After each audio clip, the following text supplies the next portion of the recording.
Hey everybody, welcome back to another video. Hope you guys have been enjoying the content on this channel as of late.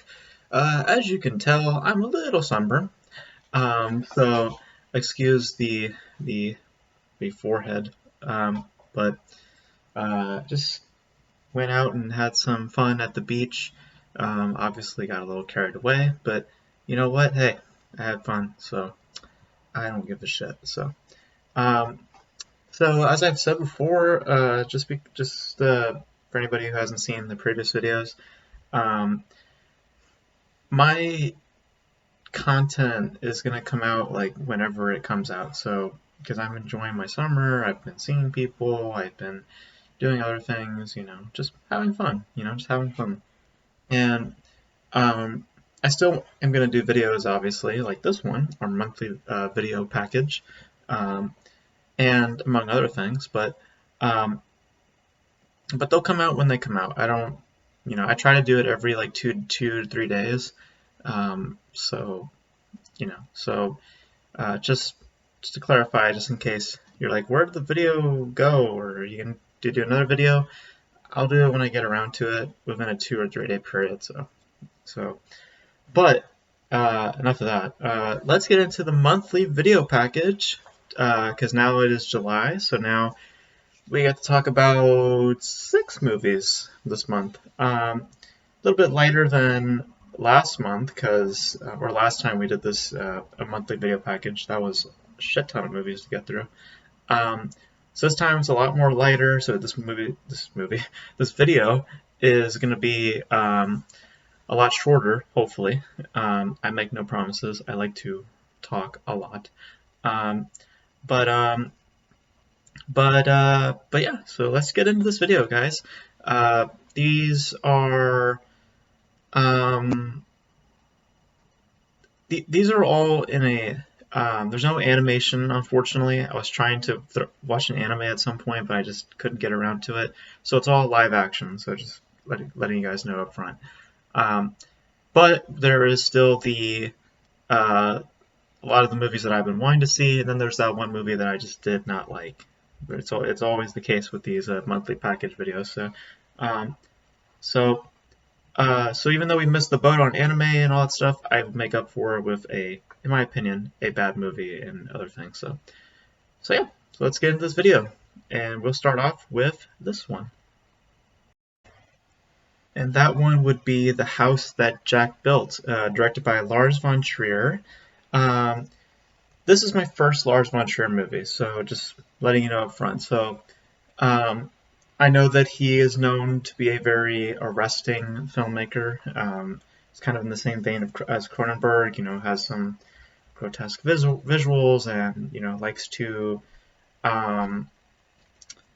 in some cases, likes to get a lot of reactions out of people, and sometimes that benefits the stories, from what I've been told, that he's done, and then a lot of other times I've heard it's just has come across as like a cheap trick, to like get emotions out of you. But I actually went to a friend's house to see this. I was invited to a party, and they were wanting to watch this movie, and they were hyping it up quite a bit. They were like, "Oh, this movie has some pretty gnarly like visuals, dude. I don't know if you're really down for that." And I'm like, dude, I watch a lot of movies, so it doesn't matter to me. And the first thing that caught me off guard before we started watching it was how long it was. It was like 2.5 hours. And with lengths like that, I seriously hope there's a reason for it. And there is some justification for it, but not a whole lot to sway you or to really win you over. Because it does carry a couple of interesting things. I think that the most obvious thing is that it has a very sadistic and tasteful sense of humor. There's a lot of times where you'll be laughing at some very dark type of humor, and like even the violent acts that happen in the movie, there is a sense of humorous and comical. There's like these types of words, these types of emotions are kind of going through your head, While at the same time, if you, at some points, not all, I mean, because I don't really think it's as brutal as a lot of people say it is, um, where you are also, getting the response of, oh my gosh, that's pretty, kind of gross. But that's like rare because it's not as brutal as I thought it was going to be. There's like maybe one or two visuals that got me, but other than that, I thought it was just, because this had like walkouts at Cannes. Like a lot of people were upset by this movie because of the violence in it. There's some sequences that involve children, so and there came one point in the movie where I went, okay, if the walkouts happen, I'm pretty sure it was because of this particular scene involves a child, and Jack, the character played by Matt Dillon, does some things to the body, and it's at that point where I went, okay, now I'm starting to feel that like, oh, okay, wow, this is kind of nasty, but um, and in general, it is visually arresting, but it's just not as like um, responsive. Like I at some points it got really brutal, and at other points it's like kind of typical in its brutality. So, um, and speaking of Jack, I think Jack is a really compelling character. I think that Jack is very interesting to watch. I think Matt Dillon plays him really well. Um, I love that how they address OCD because I actually personally deal with OCD, and the way that they address OCD and just um, the stress that comes with like when Jack leaves after he does one of his murders and he gets in his car, he believes that maybe blood was spilled somewhere and all that, and it's an exaggerated image. That is totally an OCD type thing, and I personally have done that many, many times. It's called checking OCD. It's where you have to you have to go back and look at something, or you have to do something again because you're afraid you didn't do it or you didn't do it correctly, and something might happen as a result. Like for instance, um, I can't leave my car sometimes. I've been better now than back then because this used to be all the time.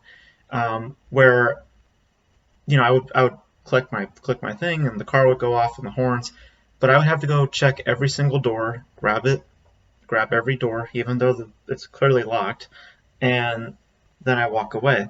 And then sometimes with the actual door here, I have to like grab the doorknob like 3 or 4 times, um, even though I know in my head that it is locked. Um, or there's other forms of obsessions as well when it comes to OCD. It's not just checking OCD. There's like sexual obsessions. Um, uh, there's um, obsessions of like certain statements that you made. Maybe you start to like believe that maybe you're a certain thing. There's a lot of cases when it comes to OCD, and for Jack, it's very obviously like checking OCD, and he's also in many ways a perfectionist. He wants things done in a certain way, as a case to his OCD. Um, so I love the idea of Jack. I love that they give him something like that as a trait. It's not just the fact that he's like, because he does take um, a artistic uh, uh, an artistic like quality in his murders. Also, it's not that he just does them for just pleasure. He also has this artistic side of him. He views it as art. Like literally, like at the end of the movie, there's like these piles of bodies that are like forming a certain look. Hence the name, the house that Jack built. Um, so, and he's always tearing houses down because they're just not living up to his expectations. Like, it's a very, very interesting character, and I think that's one of the highlights of the House of Jack built. Where it starts to fall apart, though, is I would say like after an hour in, um, it becomes very exhausting because it just kind of becomes very redundant and just tells the same type of thing again. Okay, he has another murder, OCD intentions, all this and that, and then he leaves. Then does another murder and he has OCD intentions, da da da da. Then he leaves, and then he has another murder, and then another one, and then another one, and then another one, and then eventually you're just like, okay, that's enough of that. Can we get to something else? And the movie goes, okay, and then it then goes for another hour. We're like in hell or something, and we start talking about this and that, and eventually you just become, because it also, like, again, I have my notes right here, by the way. It also likes to explain things a lot, like excessively, um, and it's strange. It's trying to like strangely justify its runtime by overly drawn out rambles that they amount to some metaphors, but they don't leave much of a lasting impact. Um, and the worst thing is that I don't know why he thought it was appropriate, but it wasn't. He decided to use his own work in addressing a certain layer of justification for certain actions. So at some point towards the end, Lars's own films play, and I haven't seen his films, but I can tell that those are his movies, just based on like the images and all that, and also like fucking Nicole Kidman and other people pop up, Willem Dafoe from Antichrist, and I'm thinking like, what is the like, what why have this here? Because it just makes you look a certain way. It looks like he's trying to justify his own work, because I know that he's a very controversial type of filmmaker, because he likes to, do certain kinds of things. But you don't have to justify anything. Art is art. It's all subjective, and you let the art speak for itself, which means that people are going to interpret it in a certain way. So for you to try to justify what you made, it just feels inappropriate to me. It just feels a bit strange and very ego type centric, very ego driven in that respect. And I think that by that point I became kind of lost with the film, because it just kept doing the same shit over and over and over again, and it never really tried to do anything new beyond the facts that Jack is, this serial killer, and he has OCD, and he has these certain expectations, and he takes a certain joy from doing so, and kind of turns it into an artistic type of endeavor versus just flat out murder. All those things are interesting for an hour and a half type of movie. For a film that's 2.5 hours and it's just doing the same shit over and over and over again. Also, women. For some reason, it's just all women. There's no male victims at all. He shoots like one person, I think, towards the end that's male, but or actually two people. But primarily his murders are women. So I don't know what that has to do. I heard that Lars is had a lot of his movies are about the brutalization of women. So I don't know what that's all about. But hey, I mean, you tell the stories that you want to tell. But I can't say I was bored. I mean, I enjoyed it to an extent, but the longer that it went on, it became more evident, because it just doesn't have many other tricks up its sleeve once the foundation has been set, which I believe is like an hour or so in, and then you have another hour and a half of doing the same thing over and over again, beating a dead horse, and then seeing Lars's fucking movies pop up at some point. It just becomes a little tiresome, and also just a bit strange in terms of like what are the intentions behind this, and oddly enough, this is his the last film that he's done in a while. I don't think he's done a film since, and I don't think that he's doing anything now. So, it it has some interesting qualities to it, but I feel that it just overstayed its welcome and just dragged out its point, too much. I feel that there's an hour and a half of a movie here, and instead it just goes on and on and on. And like I said, it is funny. There are moments in it where I did laugh, and it's not as brutal as I thought it was going to be, but it is at points pretty arresting. Um, and I like the character of Jack. I think he's a very relatable character for me. I've not murdered anybody, but I can relate to the OCD. I can relate to that absolutely. And I was like literally when I was watching it, and when they did those parts where he gets in the car and he's thinking about what might be in the house. That was so relatable for me because I've done exactly that. So Lars nailed that. He definitely nailed a depiction of OCD because that's very, very accurate. Um, but at least in my case, I mean, there's many forms of OCD and many different experiences that people have. But for my case, that was a very relatable depiction. Um, but I feel like it should have been trimmed down, and I just feel that it kind of loses itself after an hour and a half, and just kind of starts to go to like strange places. Like we're in hell for some reason, and then we like go, to up like go to certain levels, and I get the humor that can spawn from it, but I'm more or less just bored, and I'm just like, okay, I get the point, but like, can we wrap it up? Can we wrap it up? Like that's kind of what I was feeling. Um, but it's not a boring film. It's just, I think it just gets too involved in its, in its like metaphors and shit towards the end, and I didn't find that particularly interesting. To an extent, earlier on it was interesting, but yeah, there's an hour and a half movie in here, and they just decided to drag their point out. So yeah, so I wish it was way shorter because it has an interesting story there and it has an interesting character at play, but eventually you just get tired of it and you just decide to move on, which is what we're gonna do right now. So.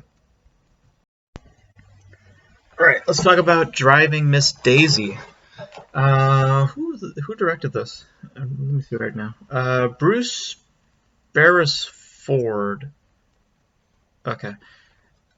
He did Double Jeopardy. He also did he did a lot of movies actually, but his most famous one is Driving Miss Daisy. Driving Miss Daisy. Just to get to the obvious right away.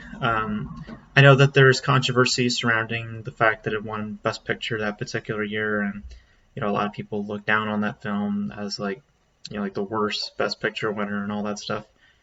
Um, I have not seen like every Best Picture winner, so I can't like say, and I don't give a shit about the Oscars anyway. But I thought it's an interesting thing to discuss because I always hear that in association to Driving Miss Daisy. It's that it's the worst Oscar winner type thing. Because not a whole lot of people talk about this movie, and I see why. Because Morgan Freeman is very charming in it. I really enjoyed his presence. And the lady to an extent. What the hell was her name? Jessica Tandy, I thought she was fine. But the problem with the movie is that it is too soft. It is way too soft, and it's mostly uneventful. Stuff just happens. Like there's no build up or there's no real like big twist or whatever. Like it would have been interesting if these two fell in love, or if there was a more of a focus on her trying to really uh, to really get make this relationship more pure and more respectful, because it's pretty hollow, the relationship. They make it seem like that over time they progressed into a fantastic friendship, and and it's a bond that really, really stuck.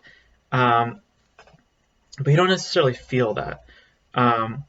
It just willingly goes through the motions, and it lacks a strong foundation to include its racial discussions, because the movie, instead of focusing on you know, uh, adding more meat to this relationship, they decided to talk about race, and it just it doesn't need it. Like that's not the point of Driving Miss Daisy. It's not about race and all this kind of stuff. It's about this relationship between Morgan Freeman and Jessica Tandy. And a film like this doesn't need to be about inequality, and it it gets in the way of what it really is about. I mean, addressing skin color in this felt very unnecessary for me. It just felt. I mean, obviously you can address it at some points because of the time period, but that doesn't have to be the main focus. I mean, look at Green Book. Green Book it's because I bring up Green Book because it's a very similar type of film as Driving Miss Daisy. Um,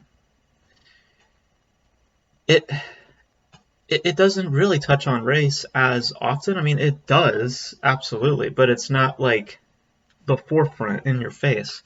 The main thing at play with Green Book is the relationship between Mahershala Ali and Viggo Mortensen, and it's a relationship that you actually really feel as well.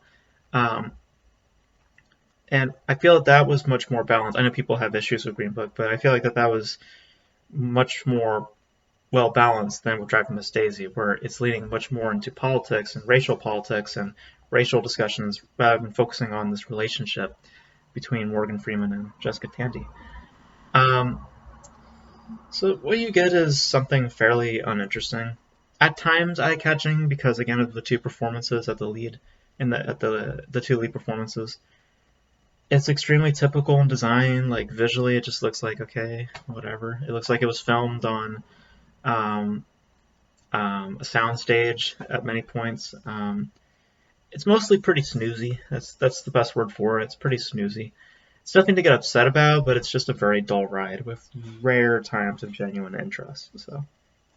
So uh, yeah, I mean, I would not personally vote it. I would personally not vote it for Best Picture. So I mean, but I don't know if it's the worst Best Picture winner. I don't know. I don't keep up to date on that type of thing. But yeah, it's mostly a snooze. So I would say skip it. But I mean, if you want something so soft and just kind of ignorant in its approach, you might like Driving Miss Daisy. But if you're looking for a story that feels really well suited and just feels appropriate and actually benefits the characters and all that, and it strengthens, uh, if you're looking for a really well told story, Driving Miss Daisy unfortunately is not that. So, all right, we're now going to get to what I consider to be the worst of the month, Thelma and Louise, directed by Ridley Scott. Now I know this movie is actually very well liked. A lot of people seem to really like it, um, and I know that at its core it is about feminism. At least it says that. Um, but looking past a well cast dynamic, because I like the two actresses, I think that they do very well. Um, it's a pretty simple setup, but it's interesting. And the landscapes are they're visually pleasing. So beyond that, the movie possesses a carelessness for its storytelling that comes at the cost of common sense, like halfway through. And it pushes for a more comedic and lighthearted approach that comes across as, in my opinion, inappropriate, and acts stereotypically feminist, like all men are pigs, slimy, or violent, or stupid. It doesn't like feminism for me. I'm not a fan. I mean, I I would be a feminist in that I believe that females should have um, equal opportunities to men, but I am not in favor of one gender dominating another, or casting a certain stereotype on certain genders, because I'm sorry, but all men are not all pigs. There are people out there who are genuinely nice people and people that are very considerate and caring. They're not just these monkeys or whatever. They're not just looking to have sex or whatever. Like they actually, some people actually do give a shit about, some men actually do give a shit about people. So for a movie like this to to make that kind of assumption is pretty gross. And it's strangely, the movie, it undermines and forgets the horror of how they got into the situation. Like, it's a near rape incident that that's the jumping off point for the story, and for some reason they just threw that aside like almost immediately. And the stress of being in such situation, mind you, like I've never been through that, but I would assume that even if it's nearly getting raped, I have to imagine that that is just traumatizing. Um, and for them to throw out that part of the story, and for them to just go on this careless approach and this type of like basically it turns itself into a comedy. I feel that it just throws out the chances for more meaningful and understanding developments, especially for Thelma, because Thelma is one of the stupidest and annoying characters I've seen in a long time. She nearly gets raped, and then the next day, hell, a few hours after that whole thing is done, she sees Brad Pitt and then asks Louise to have him come in the car, and they eventually hook up. They have sex the day after she nearly gets raped. I'm like, I'm not an expert in anything, but I don't think I would want that. I don't think that I would personally would like to engage in sexual activity the day after I nearly got raped. I'm just saying. So that seemed a bit stupid on Thelma's part. That's just gonna fuck up her psyche so much, and in many ways it did. And Louise also just went on a downhill spiral as well. Um, but what Ridley wants to make isn't what the story wants to do, and like he wants it to be a road trip movie, but the movie wants to be taken more seriously. Like it's screaming like we want to be taken more seriously, but Ridley doesn't want that, and like it's just ignorantly told. I think that's the way to put it. It's just ignorantly told, especially when it comes to it's feminist type ideas. It's just I don't agree with the politics of the film. I don't agree with your jumping off point to be a near rape incident and then just for some reason turning that into a comedy, or not really taking into account the horror and the weight from being in such an incident, and just throwing that away and just having that just basically forgetting that happened. Like I'm not in favor for that, and I think it's an interesting story. Like if you pitched me what Thelma and Louise was, I think it's an interesting story. I just think it's being told very ignorantly through a very questionable generalization. Because I'm sorry, all men are not like that. They're not. Even if the movie wants to, they paint this certain picture, and at some point I thought, is this like a satire or something? Like, are they trying to make it strategical? No, they're making a certain statement, and it's not the case. I'm not.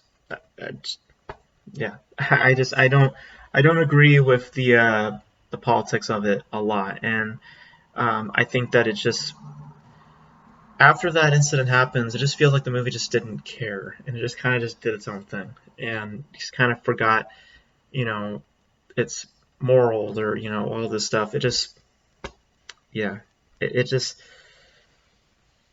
felt very. It just felt like they just didn't care at a certain point. So yeah, so and I'm surprised that people really like it. I'm really surprised, especially with at the core what the movie's themes are and stuff like that. I'm surprised that people don't take issue with something like this. But yeah, feminism should be about equal opportunity, and we're as good as anybody else, versus dominating. That's not that's me. That's not that's not appropriate. Because we all should be treated as equals. We shouldn't be dominating or conquering other people. It's not right. So yeah. So I don't agree with what Thelma and Louise is saying, and I just didn't really like it in general. All right, so the next movie we're going to address is Crouching Tiger, Hidden Dragon. Love this movie. I'm just going to say it right off the bat. I really, really like this movie. The only downsides of it being its need to give a lot of setup to a particular character. Like, we kind of put aside the main story for a little bit, and we focus on one character and like her backstory. And even one too many use of wire work, just for my taste. But beyond that, I love this. For the obvious reasons. Obviously, I love the choreography, the action sequences. I think it's a nicely detailed set, and I think it has some really solid performances. But most importantly, I love the aura of the movie. I love the tone that it establishes, because it creates a meaningful and impactful narrative that acts more sensitive and complex than you'd think initially. And that's not a complaint in any sense. It's exactly what it needed to be. It explores it explores the desire for freedom and the price of it and the consequences on voyaging on such grounds as a delicate and fragile element that must be carefully measured and planned in order to prevent greater tragedy. Like they show you the idea that freedom is not easy to have and freedom is not easy to take. You have to be patient. Um, you have to you have to wait for the right moment. You can't just go out and do it because it's not it doesn't exist. The idea of free will does not exist. You have to wait for that path to come because a path is earned. It's not forced into creation, and it's through a great deal of patience that peace is truly discovered. It's not that you force it to, just say, fuck it, I'm just going to go do it my way. It just doesn't work like that. At least within the rules of Crouching Tiger, Hidden Dragon. And I believe that to an extent also. It'll find you eventually. You can try to chase it as much as you want to, this idea of peace, and this idea of freedom. But eventually all that comes to you at some point. We don't know when, but eventually will come. And that idea, which I think is just beautifully crafted, I think it's a beautiful idea, is very well presented here. So I loved it. I love Michelle Yeoh in this. I love the other actors in this.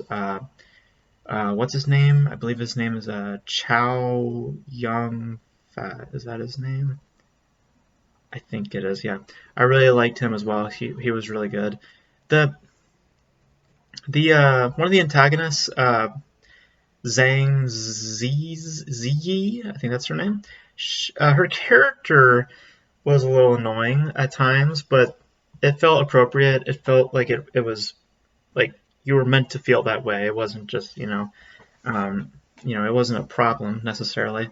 It did get to me a little bit, but it didn't destroy my experience. And she did great as well. I thought she was great in it. So I really enjoy Crouching Tiger, Hidden Dragon. I think that it's very well done. I do think that the wire work is a little too much for me. I would have dialed that back a little bit. But overall, it is just a really it's like I said, it's way more sensitive than I thought it would be. I thought it was just going to be a straight up action movie, but it actually is a lot more meaningful and a lot more impactful than I thought it would be. So it has the action, it has the emotions, and it has the characters. It's pretty damn good, in my book anyway, in my opinion. So. Alright, the next film on the list is The Vanishing, from 1988.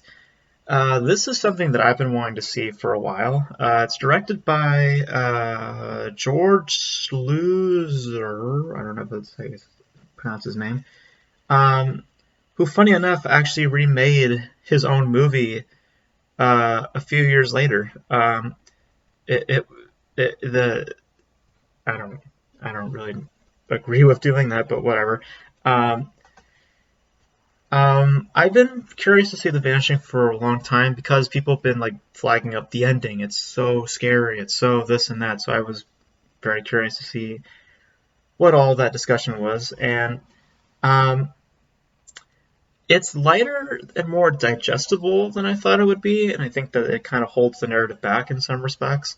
Um, but some gorgeous framing, some strong visual sensibilities, solid performances, a very steady pace, by the way, because this kind of thing. Because I feel, well, how long is it? Let me look back on it.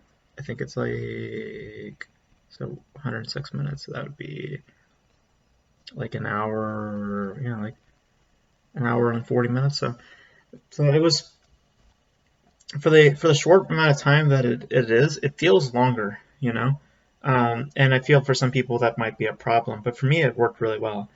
Um, and I love the build of tension.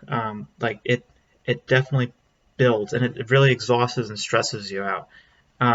So it definitely climbs to like proper anxiety-inducing, heights by presenting an intriguing psychological descent. Because that's the other thing that was interesting about The Vanishing. It's not, because when you hear that title, you automatically associate it with like kidnapping and stuff like that, and that is what The Vanishing is about. But it's it's not about the actual event. It's more about what's happening in here and the mental mind games and that sort of stuff that they play on in this. I felt that was what brooded much more of, or brought out more of the stress for me personally. It was these mind games and just you know like when they're in the car and they're driving. I'm like, well, what's going to happen? Are we going to figure out what happened? And when we do figure out what happened to them, I don't think it was as frightening as a lot of people say it is. A lot of people think the ending is like really terrifying. I don't personally see that. Um, I do think that it's more meaningful and more impactful, or more meaningful. Sorry. Um, the what was more impactful was the journey to that ending, not necessarily the ending itself. But Um, but beyond, I would say like kind of a lackluster ending. I mean, it goes for a more meaningful approach than I would say a more horrific approach. Um, I mean, the idea is scary, but I didn't feel the weight of such thing. Um, like the scariest stuff to me came right before the ending, like right before the ending where he's needing him to drink this certain drink and he's not going to and such. Like that tension right there I thought was a lot more frightening than what happened right after that. Um so it's good. It's solid. It's not particularly great because um I do think some of the filmmaking itself was kind of 50-50 for me. Like it was fine. And again, I don't think that the light approach that they went for the film really worked. I would have preferred to have been a lot more moodier and a lot more darker. I feel like that would have strengthened the tension, the stress, and the horror a lot more. Um, but it's solid. It's good. It has some good performances and it's pretty strong visually. Even though I don't like the actual like camera work at some points, I still think that what I see visually, I think it looks really nice. Um, uh, and the framing is gorgeous. I love what I see, but I don't know if I like some of the approaches to achieving such a thing. Like some of it's like handheld and stuff like that, and I'm just like, I mean, I would have preferred if it was stable, because the image itself like looks great, but I would prefer if it was more stable than handheld. But um, but it's good. It's good. I wouldn't call it great. I would not. I would definitely say the ending is not. It's not as scary as some people say it is, um, but the journey to that ending was more impactful than I expected. I was stressed quite a bit, um, and you know It basically had the opposite effect for me that it from what I from what I'm hearing that it had for a lot of other people. For a lot of people, the journey to that ending was good, but that ending really brought it home for them. For me, the journey to that ending already got me. I was stressed and everything, and then the ending kind of just so, but still good, not great, but good. So, and the last film that we're going to be talking about is The Seventh Seal. Something that I've been really, really wanting to see. Funny enough, the I don't know if anyone collects Criterion. I collect some on occasion. Um, that Criterion is the most expensive one that you'll find because they usually range from like I don't know, like 20, 30. If you get it online, don't go to like Barnes and Noble because they're like do like outrageous prices there. Um, but the Seventh Seal is always like 120 or something like that. Um, and I've been hearing a lot about the Seventh Seal, and just visually, I think just seeing some images from the movie, I'm like, I really want to see this. Um, so I finally saw it, and well, one second. I thought it was fantastic. I loved it for many reasons. Stunning framing, blunt and poetic dialogue. Like the dialogue is like so honest and yet so meaningful. Like just the way it's said. Like when they say things, it's like damn, yeah, they're being really honest. Like they're not trying to play like certain tricks or whatever. It's a very upfront, straight-faced type of thing.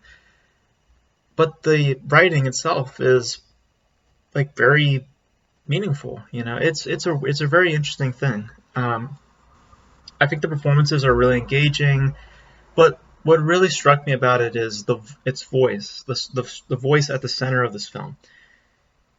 Because what the movie talks about, which I think is an incredible idea, is this idea of meaninglessness. Um, like it explores this idea through the eyes of certain types. There's the one who is in denial. There's the one who's lost. There's the one who is very cynical. Then there's those who are highly religious. Um, and then there's some who are just flat out delusional, like our main character. Um, and it's a lot about how they come to find true meaning in the face of death, and in this case, literally, um, through means of like some really surprisingly effective humor. Like it's very funny. I didn't expect it to be funny, but it's actually a very funny movie, um, and some very haunting tones throughout. Um, and what they find is that there is nothing to discover, outside of one, the cynical one, who is the one that you seem to hate the most, but the reason why you hate him so much is because he's so honest. He's not a perfect man, obviously. There's a lot of issues with him, but the reason why you kind of resent him a lot is because, well, he's not speaking nonsense. He's speaking the harsh truth.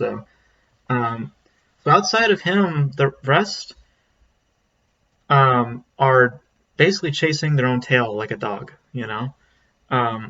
They're just going around in circles, and such a thing will eventually drive you mad, and that's kind of to a certain extent how these characters are kind of acting. They just seem kind of insane or just kind of lost a lot of times, especially our main character. He's like trying so hard to hold on to something, but he knows that it's just all bullshit. It's not really really an actual thing. And that thing is religion. There's a scene in the movie where these people come in during like a live performance, and they have like the cross, and they're on their knees and all that, and they're talking about like the end of the world is coming, and like God is going to punish this and that, and the way that it's shot, it makes you look at these people and say, this is ridiculous. Like it's not in the sense of like, oh, well, we're respectful, this is their thing. You as the audience look at this and go, this is ridiculous. This is just flat out ridiculous. And I love that. I love that they look at such a thing and go, yeah, this is ridiculous. This is not meaningful or has leave some lasting impact. It's just a means of torture, really. I mean, you're just hurting yourself more than helping yourself. Um, so those kinds of ideas, um, or those types that they represent through this idea of meaninglessness, I just thought was really, really something.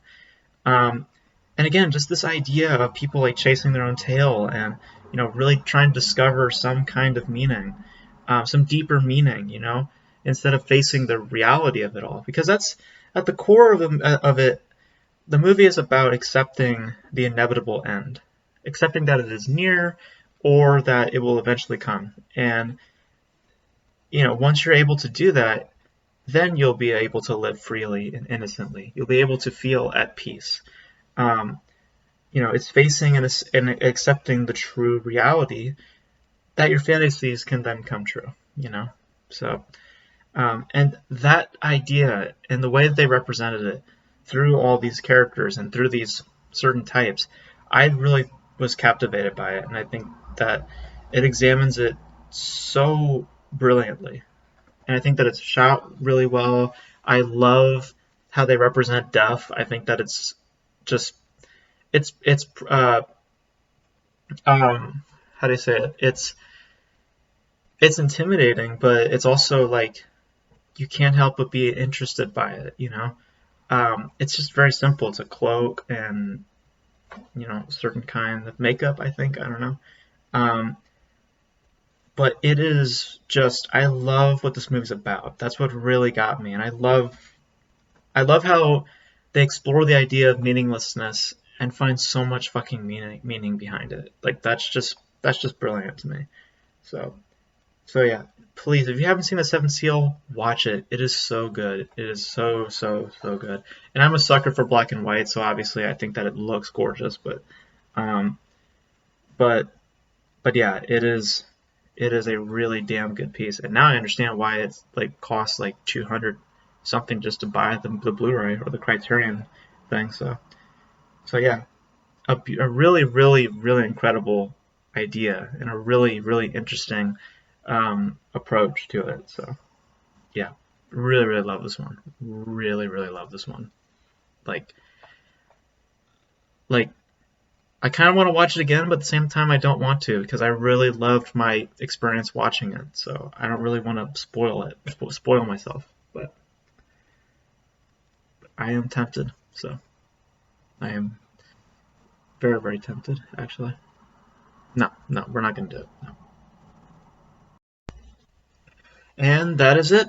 Those are all the movies that I saw this month. Just to recap: House the Jack Built, Drive Miss Daisy, Thelma and Louise, Crouching Tiger, Hidden Dragon, The Vanishing, and The Seventh Seal. So those are all the movies that I saw this month. Obviously, at the end of July, we will be doing this again. Hopefully, I'll be able to see an anime or something, because I want to add some variety. I just don't want to do a bunch of live action kind of things. I want to add some some different stuff there and there. So um, but yeah, but you guys let me know your thoughts on all these movies, and just if you have any recommendations, let me know. I would be very, I'm very, I'll watch anything really. So um, uh, the only thing that I would be against is Irreversible. I've been hearing so many like I heard it starts off with a rape sequence and it's like a 20-minute thing. I'm just like, I don't know if I need to see that. Um, but um, if I'll watch it. I mean, if you guys request it or if I am interested. So, but um, but yeah, you guys let me know your thoughts on all these movies. You guys let me know how you guys feel about um, each of them. And yeah, so that's it for this video, guys. As I said, I'm just enjoying my summer, so if I just seem kind of all over the place, I'm just kind of just doing my own thing, just having my own fun, just letting myself be loose and all that. So, so yeah. So next time we meet again, like a 2 or 3 day period, just letting you know. But might be a first impressions video, something else, I don't know.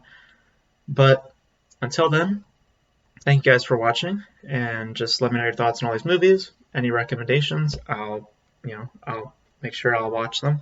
Um, and yeah, so make sure you guys have a great summer, and just be safe with COVID, because the cases are going up again. But until then, guys, I'll catch you guys in the next video. I will not be as sunburnt. So, but thank you guys for watching. This video is now 50 minutes long, so I'm going to now cut it here because I talk too damn much. So, yeah, guys. I'll see you guys in the next video. Bye.